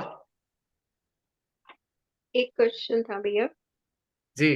कि जैसे हमने अपने अंदर से मान्यताएं, धारणाएं, ये जो संस्कार समाप्त कर रहे हैं, पर जो हमारे साथ रहते हैं, जहाँ अगर वो कुछ कर रहे हैं तो वो तो समझेंगे नहीं, तो उनको अपना काम करने दे। पर हमने तो वो अंदर से वही तो, छोड़ रखा है ना, ये तो कोई मैटर नहीं करता ना। ना ना ना, हम वो उनके साथ है, उनकी जागृति, आपकी जागृति आपके साथ है। अब एक बात अगर बताइए, हम अब एक इंटरफेयर बात, करें तो उन्हें नहीं अच्छा लगेगा ना, तो फिर वो हस्बैंड वाइफ में कई बार क्लैश हो सकता है अब विचारों एक के। इसका इसका एक और एग्जाम्पल है। मान लीजिए हस्बैंड वाइफ है, उनमें से एक के प्राण निकल रहे हैं, तो क्या दूसरे के भी प्राण निकल रहे होंगे उस वक्त? क्या क्या दूसरे को मर जाना चाहिए उस वक्त एक के साथ में? बताइए। पहले कुप्रथा तो थी, सती प्रथा, जो कुप्रथा थी, हमारे ज्ञानियों ने उसे नष्ट किया। हम्म, तो क्या मर जाना चाहिए कि पहले मर रहा है तो मैं भी मर जाऊं? कोई मरता है क्या किसी के साथ में? बताओ, कोई उदाहरण है कि किसी के प्राण निकलने के लिए, भैया मुझे बड़ा प्रेम था इससे, मैं भी इसके साथ मर जाता हूँ? हाँ, कुछ प्रकार के जो कम उम्र के प्रेमी प्रेमिका होते हैं, जैसे टीनेज हुए या थोड़े से बड़े हो गए, किसी को प्यार हो गया जी, वो उससे शादी नहीं हो रही हुई, या उसने भी जान दे दी, उसने भी जान दे दी, वो इमेच्योरिटी है। पर शादीशुदा, शादी होने के बाद में, क्या आपने आज तक कोई सुना कुप्रथा के अलावा, सती प्रथा के अलावा, आज के काल में किसी को सुना कि किसी की पत्नी या पति मर गया तो दूसरा भी मर गया उसी वक्त? तो इसी तरीके से जो ये संस्कार है, भाई जिसके अंदर संस्कार जैसा आ रहा है वो वैसे ही करता रहेगा। यदि हमारे अंदर परिवर्तन आ रहा है तो हम थोड़ी उस चीज को पकड़ के बैठे रहेंगे, या हम, अरे अंदर परिवर्तन आ रहा है और हमारे साथी में परिवर्तन नहीं है, तो हम उस पर अपने परिवर्तन थोप थोड़ी देने वाले हैं। वो अपनी चेतना के साथ चलता रहे, हम अपनी चेतना के साथ चलेंगे, बस। भाई पति पत्नी एक दूसरे पे इतना इतना वो दिखाते हैं डोमिनेंस, तो अगर साथ में मर सकते हो तो डोमिनेंस दिखाना समझ में आता है। यदि मरने वाले नहीं हो साथ में तो फिर डोमिनेट भी क्यों करना चाहते हो एक दूसरे को? बताओ, क्यों करना चाहते हो डोमिनेट? वाई? या तो इतना डेडिकेशन हो भैया, एक के प्राण निकलेंगे तो मैं दूसरे भी जान दे दूंगा, उसी क्षण जान दूंगा मैं भी। पत्नी मर रही होगी तो मैं भी मरूंगा, अब मेरा पति मर रहा होगा तो मैं भी मरूंगी। ये वाला भाव हो तो डोमिनेट करो एक दूसरे को दिल से, खूब खुशी से। लेकिन नहीं कर सकते तो डोंट ट्राई डोमिनेंस, बिकॉज दोनों अपनी अपनी चेतना से चल रहे हैं, दोनों को अपनी अपनी चेतना से ही चलना चाहिए। हाँ, आप एक समाधान निकाल सकते हो, एक बीच का रास्ता निकाल सकते हो। अब घरों में अक्सर ये देखते हैं, तीन चार जने हैं, महिलाओं के सामने एक धर्म संकट आ जाता है, आज क्या बनाए? अच्छा भाई, कोई कहेगा ये, कोई कहेगा ये, कोई कहेगा वो, चार डिमांड हो गई, चार चीज होगी, बनाने वाला एक है। तो क्या करेगा? अच्छा एक काम करो, मैं ये बना देता हूँ, बना देती हूँ, थोड़ा तुम कोऑपरेट करो, थोड़ा तुम, थोड़ी ये चीज तुम खा लो और थोड़ी चीज हम ये खा लेंगे, यहाँ हो गया, समाधान हो गया। तो ऐसे ही अपने जीवन में होना चाहिए कि कोई क्या चाह रहा है, थोड़ा सा उसकी मान ली, थोड़ी सी अपनी मनवा दी, बस ऐसे ही जीवन चलता है, बीच का रास्ता। इसमें कोई हानि नहीं है, क्योंकि कॉम्पेटेबिलिटी जनरेट करनी पड़ेगी, पूरकता का सिद्धांत होना चाहिए। लोग अज्ञानता में सोचते हैं पति पत्नी बिल्कुल एक से होने चाहिए, जो बिल्कुल रॉन्ग है। अगर एक से हुए तो सींग भिड़े ही रहेंगे परमानेंट, जैसे चौक में ना दो बिजारों के सींग भिड़े हुए मिलते हैं हमेशा। पर कई देखे हैं मैंने भी, या बहुत रेयर, पर एक दो मैंने ऐसे देखे हैं, बिल्कुल एक जैसे विचारों के साथ चलते हैं। पर उनकी अगर एक जैसे विचार है ना, तो उनकी लड़ाइयां बड़ी भयंकर होंगी, जब भी होंगी तो बहुत ही खतरनाक होंगी, क्योंकि नहीं पूरकता नहीं है लड़ते भी उनकी नहीं, किसी बात में। नहीं लड़ते भी नहीं देखा मैंने। तो बहन वो बंद कमरे में लड़ते होंगे, आपके सामने ही लड़ेंगे, क्योंकि इमेज भी तो बना के रखनी है ना। हो सकता है। और बंद कमरे में लड़ना वैलिड है, कोई दिक्कत नहीं, इसमें ना बच्चों पे दुष्प्रभाव पड़ता है ना समाज पे। पति पत्नी अगर है तो उन्हें पूरकता के ऊपर आधारित जीवन जीना चाहिए, पूरक होने चाहिए। अगर एक से होना तो बड़ा खतरनाक हो गया मामला। अब अगर हम अवतारों की बात करें, अवतार हुए हमारे धरती पे, अब राधा जी और कृष्ण जी एक से होते तो मुसीबत हो जाती बहुत। कोई भी दो जने एक जैसे हो ही नहीं सकते दुनिया में, मेरे को तो लगता है कोई भी दो जने नहीं हो नहीं नहीं नहीं, सकते। हो सकते हैं, पर हो सकते हैं, दिखते ऐसा हैं, नहीं पर है। दिखते हैं। अगर एक से अगर है तो पति पत्नी नहीं होने चाहिए, बहुत आफत हो जाती है फिर। क्योंकि अगर दुर्गुण है तो दोनों में दुर्गुण एक से है तो मल्टीप्लाई हो जाएंगे, सब्सट्रैक्ट कैसे होंगे? एक के अंदर गुण है, दूसरे में दुर्गुण है, तो कहीं ना कहीं बैलेंस हो जाता है। अब दोनों के अंदर बिल्कुल एक से है तो एक से ही दुर्गुण है और एक से ही गुण है, तो हो गई ना मुसीबत। साथ वालों के लिए तो बहुत ही बड़ी मुसीबत है। अब बच्चों की आफत कितनी आएगी, मान लो किसी को पपीता पसंद है, हस्बैंड वाइफ को, तो रोज पपीता बनाएंगे, बच्चे क्या खाएंगे? उनके लिए तो जीवन आफत हो गई। तो कहीं अगर दोनों अलग अलग हैं तो अलग अलग चीजें तो कम से कम बन जाएगी, बच्चों को तो राह हो जाएगा। और उनके घर में कोई मेहमान बन के चला गया तो उनकी तो आफत ही हो गई पूरी। मेहमान कहेगा भैया मजबूरी में रोज रोज लौकी खानी पड़ रही है, रोज पपीते की व्यंजन अलग अलग तरीके के, रोज पपीता ही बनता है, लेकिन भले ही वो अलग अलग बनता हो पर खाना पपीता ही पड़ता है, क्योंकि दोनों एक से हैं। और वो अलग सोच ही नहीं पाएंगे कि कुछ अलग भी बना के देख लो। तो एक से होना हानिकारक है। अब पति पत्नी एक से हैं, टेम्परामेंट बिल्कुल एक सा है, तो दोनों के दोनों नौकरी करेंगे तो घर कौन चलाएगा? बच्चे कौन पालेगा? कोई तो व्यवस्था करनी पड़ेगी। इसलिए एक बात, साधारण सी बात थी। हाँ, एक चीज हो सकती है कि हृदय एक से हो सकते हैं, हृदय एक से हो, विचार अलग अलग हो, तो काम बढ़िया चलेगा। हृदय तो एक से होने चाहिए, समाई है ना उसमें, जो विभिन्नता की जो समाई है, विभिन्नता की जो समाई है, वो सेम हृदयों में ही हो सकती है। अगर सेम हृदय नहीं है तो एक दूसरे की भिन्नता को स्वीकार नहीं करने के।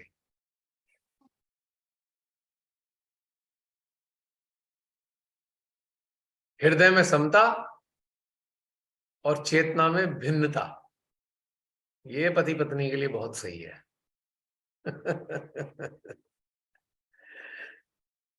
और ये एक्सपेक्ट करना भी ठीक नहीं है कि हमें एक सा होना चाहिए, एक से भाव होने चाहिए, गड़बड़ है, कहीं ना कहीं कुछ बदलाव होना चाहिए। और दूसरी एक सामर्थ्य मानव के अंदर होनी चाहिए जो मानवों में नहीं होती। मान लीजिए दो लोग हैं या तीन लोग हैं या चार लोग हैं, साथ में रहते हैं, चाहे वो परिवार के रूप में हो चाहे वो मित्रों के रूप में हो, तो ये एक्सपेक्टेशन ही मूर्खता है कि हम अपने साथ वाले से सोचें कि वो बिल्कुल हमारे जैसा सोचे या हमारे जैसा उसका नजरिया हो। हमें स्वीकार करना चाहिए खुले हृदय से कि साथ वाले का नजरिया अलग हो सकता है, और वो जो भिन्नता है नजरिए की, वो हमें स्वीकार करनी है। तो कभी भी कोई समस्या खड़ी नहीं होने की जिंदगी में। जहां हमने ऐसा सोचा कि बिल्कुल वैसा ही होना चाहिए, वही समस्या हमने पैदा कर दी।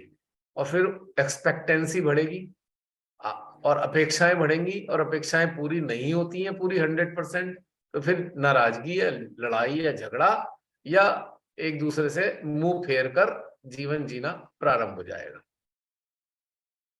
That is not good.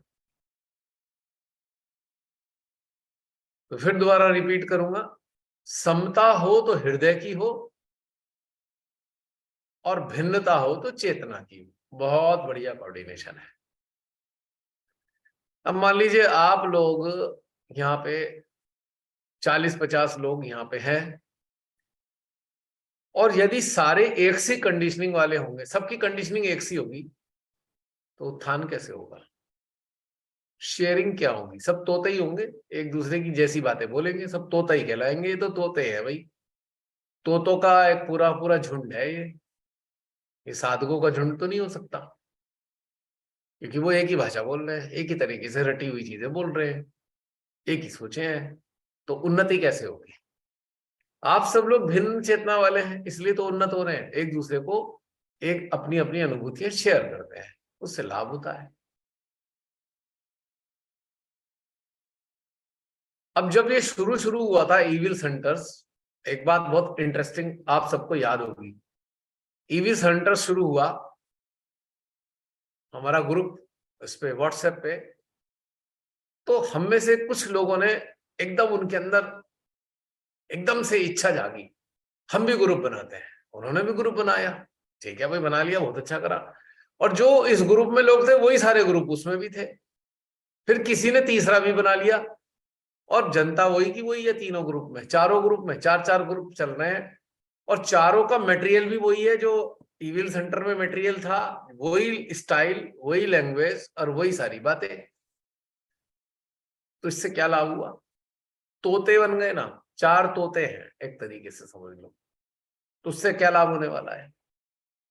यदि ग्रुप बनाना ही था तो उसमें नए लोग जोड़ते, जो इविल सेंटर्स में ऑलरेडी हैं, उन्हीं लोगों को उसमें दूसरे ग्रुप में डालने की क्या जरूरत थी? 7-8 साल पहले एक किस्सा हुआ, और आप जानते हैं उसके बाद क्या हुआ।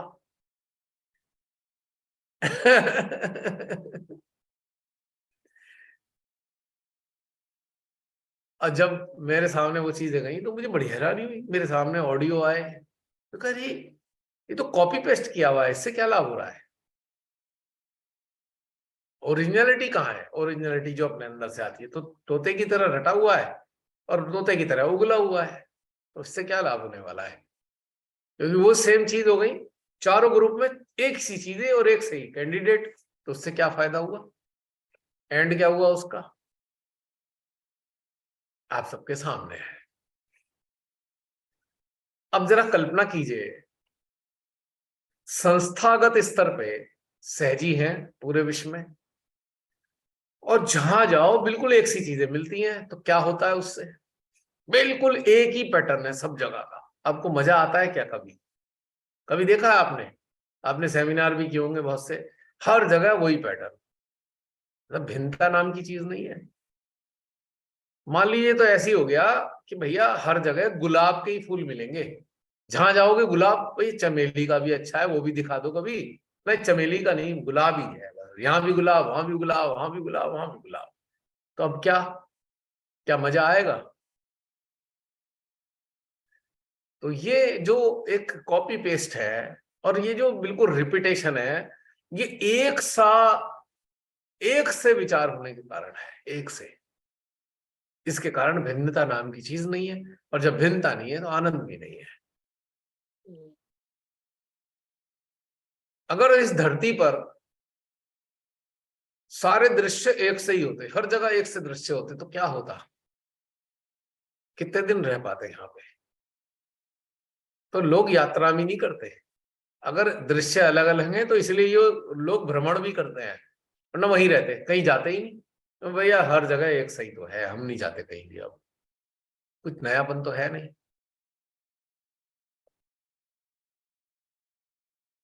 क्यों बहन जी? भिन्नता का फायदा है ना कितना।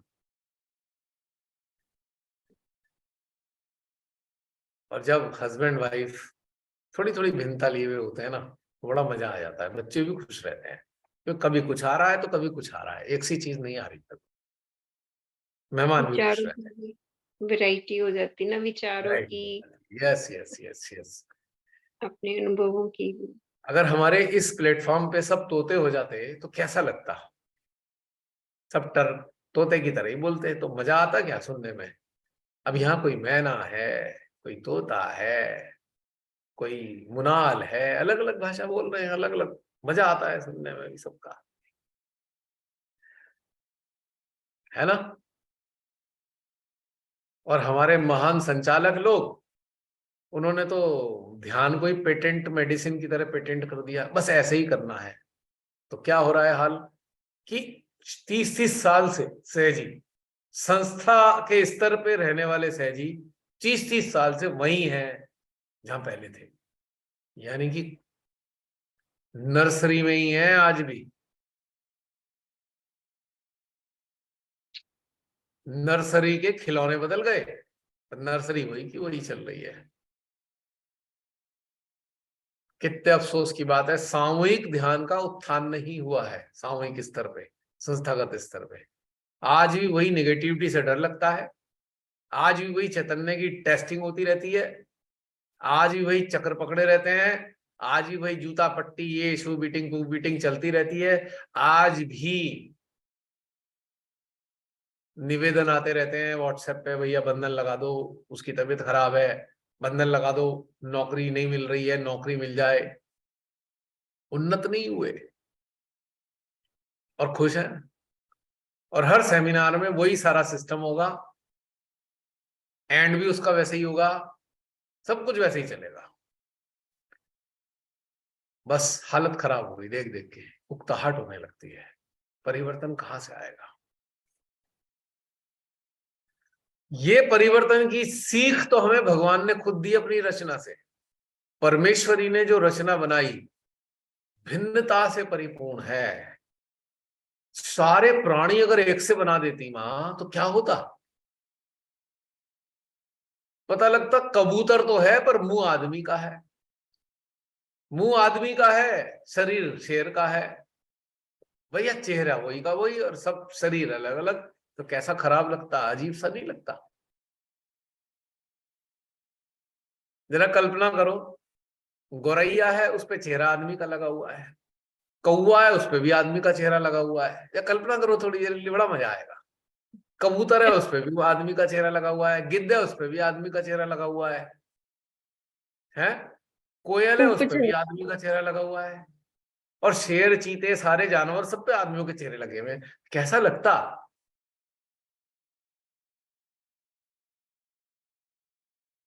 जरा सोचिए कैसा लगता। उब जाता है बंदा देख देख के।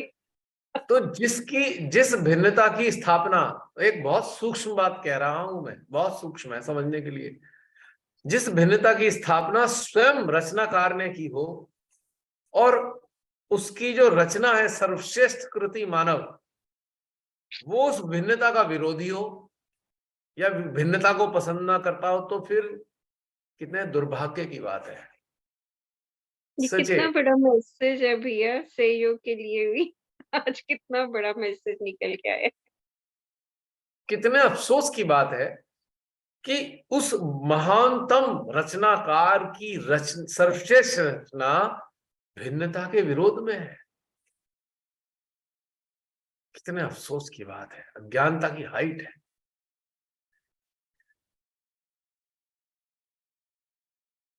स्वयं श्री माता जी ने 1970 से लेके अपने अंतिम पब्लिक प्रोग्राम में कितने परिवर्तन किए उन्होंने, आत्म साक्षात्कार देने के। मैंने अपनी आंखों से देखे परिवर्तन, पर फॉलोअर्स परिवर्तित नहीं करते किसी चीज को। क्यों? हम कहते हैं हमारे फॉलोअर्स सहजियों के, हम तो माँ को फॉलो करते हैं। कहाँ माँ को फॉलो कर रहे हो भाई? माँ ने कितनी चीजें तब्दील करी, तो आपने तो एक भी चीज तब्दील नहीं करी। अभी भी 1970 वाले मेथड पे ही चिपके हुए हो, आज तक हटते ही नहीं वहां से। जो सन 2000 वाला था उनका तरीका, नेहरू स्टेडियम वाला, उसको अपग्रेड क्यों नहीं करा? कहा माँ को फॉलो कर रहे हो? आप तो कंडीशनिंग को फॉलो करते हो। You are following your own conditioning. You are not following Shri Mata ji, you are not following Parameshwari जो अपने मां निर्मला के रूप में मौजूद है। कहां फॉलो करते हो आप? श्री माता जी ने कितनी बार बोला प्रेम का प्रसार करो, और आप तो कंडीशनिंग में लड़ रहे हो, एक दूसरे से बुरी तरह लड़ते हो। आप ऐसे नहीं करा, वैसे नहीं करा, उसको डिग्रेड करते हो। माने कहा सबको ऊपर उठाओ, आप तो गिराते हो, कभी चक्रों के नाम पे, कभी नाड़ियों के नाम पे, कभी संस्था के नाम पे, कभी प्रोटोकॉल के नाम पे आप गिरा रहे हो सहजियों को। कहां मां को फॉलो कर रहे हो? You are not following Shri Mata ji, I am sorry to से।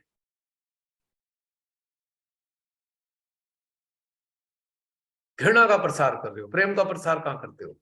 चुगलियां करते हो, पीछे से डोमिनेट करने के रास्ते निकालते हो, संस्थागत स्तर पे अधिकारी बन जाते हो, तो उसके बाद सारे सहजियों को दबाते हो। कहां लिबरेट किया आपने?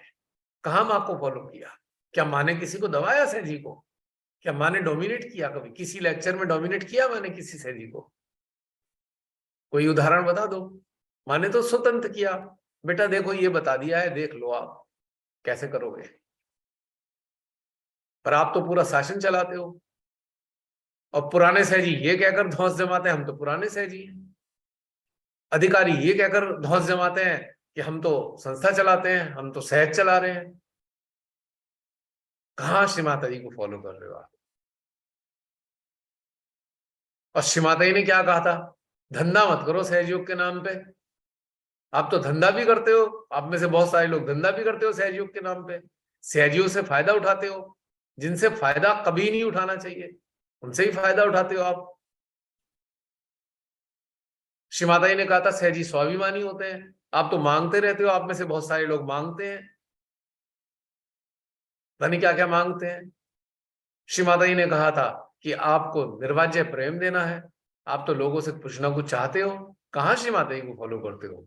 मुझे तो नजर नहीं आ रहा, बहुत सारे लोग नहीं करते। हम कहते हैं मां को फॉलो करते हैं। ये सारी चीजें श्री माता जी ने कहा झूठ मत बोलो, झूठे के हाथ का पानी मत पियो। आप धड़ल्ले से झूठ बोल देते हो कभी भी। हम में से कितने लोग धड़ल्ले से झूठ बोलते हैं? हम ही तो हैं झूठ बोलने वाले भी। कहां फॉलो करते हैं श्री माता जी को हम? कहां है फॉलोइंग? बताइए। ये थोड़ी है कि मैकेनिकली आप हाथ खोल के बैठ गए वाइब्रेशन चेक करने के लिए और कह दिया हम मां को फॉलो करते हैं। श्री माता जी के लेक्चर रटे और दूसरों पे उगल दिए बिना अनुभव के।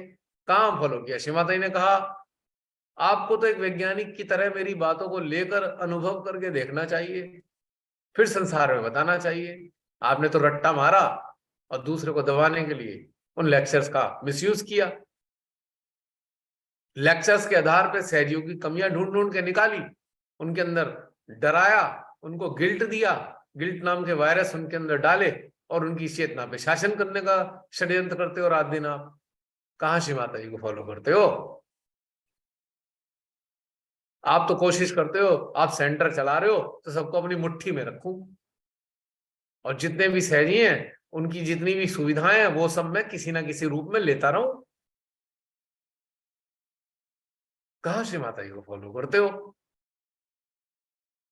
ये वाली बात समझनी है। भिन्नता का सम्मान नहीं करेंगे तो हम श्री माता जी को फॉलो नहीं करेंगे। अगर हम रिचुअलिस्टिक हैं सहज में, अगर हम कंडीशनड हैं, अगर हम ध्यान के तरीके थोपते हैं दूसरों पे, तो आई एम सॉरी टू से हम श्री माता जी को फॉलो नहीं करते। श्री माता जी भिन्नता का पर्याय हैं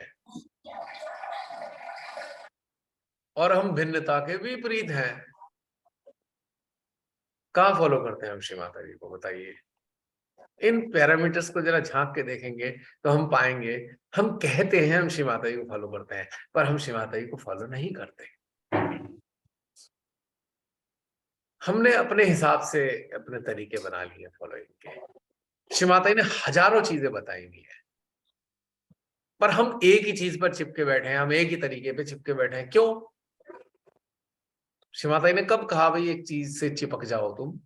श्री माता जी ने तो एक ये भी कहा, if you do not change the method of meditation, you cannot spread Sahaj Yoga. You have to find out new ways. You have to find out easy ways of meditation to spread this message of love. कितनी बार उन्होंने अपने अलग अलग तरीके से चीजों को बताया, काम फॉलो करते हैं। हम तो कट्टर हो चुके हैं, वी हैव बिकम फैनेटिक। हम इस कदर कट्टर हैं, हमारा बस चले तो दूसरे की गर्दन काट दें अपनी बातों से। हम दूसरे को ऐसे गिराते हैं, ऐसे हिकारत भरी नजरों से गिराते हैं उसको। कहाँ है हम सहजी? कहाँ हम फॉलो कर रहे हैं श्री माता जी को? कौन सा सहयोग है ये जो कट्टरता सिखाता है? कहाँ है निर्मलता इसमें? कट्टरता में कभी निर्मलता हो सकती है क्या? निर्मलता में फ्लक्चुएशन होता है, लोच होता है। कट्टरता कभी नहीं हो सकती। यह है हकीकत। और ये क्यों है? क्योंकि हम भिन्नता को पसंद नहीं करते, हम भिन्नता का सम्मान नहीं करते, हम एक रास्ता में चिपके हुए हैं, सबको एक ही चीज जैसा देखना चाहते हैं, दिखाना चाहते हैं। ये है सच्चाई हमारी, हम साधक साधिकाओं की ये सच्चाई है। और इस सच्चाई को जिसने स्वीकार कर लिया, उसी दिन से परिवर्तन का प्रारंभ हो जाएगा। तो उन सारे साधक साधिकाओं से मेरा निवेदन है, जो इस वक्त यहां मौजूद हैं या जो YouTube पर ये सारी बातें आत्मसात कर रहे हैं, कि ध्यान में भिन्नता का सम्मान कीजिए, भिन्न भिन्न तरीके से ध्यान में उतरिए, भिन्न भिन्न भावों के साथ शून्यता को धारण कीजिए, विश्व की भिन्न भिन्न समस्याओं के लिए मां से प्रार्थना कीजिए, समस्याओं के निराकरण के लिए, और भिन्न भिन्न तरीके से उनमें कार्य कीजिए। तो ये जो भिन्नता है, यही सुगमता है, यही सरलता है, यही वास्तविकता है और यही सत्य है। इसीलिए हमें फॉलो किसको करना चाहिए? अपने रचनाकार को, जिसने स्वयं इस रचना में भिन्नताओं का निर्माण किया है। उसने सारी रचना एक सी नहीं बनाई है। If we are following God, it means we are following the क्या? भिन्नता, वैरायटी। तो ध्यान में भी वैरायटी होनी चाहिए। ध्यान में जो वैरायटी वाले साधक साधिका हैं, उनका सम्मान करना चाहिए। मूर्खों की तरह एक रास्ता से उसको आहत नहीं करना चाहिए। एकदम मूर्खता के अलावा और कुछ भी तो नहीं है। जब सूरज रोज अलग टाइम पे निकलता है, मिनट 2 मिनट का अलग टाइम पे छुपता है, प्रकृति की सारी चीजें इसी भिन्नता को प्रदर्शित कर रही हैं, तो हम मूर्खों की तरह एक रस कैसे हो सकते हैं? कट्टर कैसे हो सकते हैं? थोपने वाले कैसे हो सकते हैं अपनी बातें किसी पे? शेयरिंग है, चाहो तो अपनाए, चाहे तो ना अपनाए।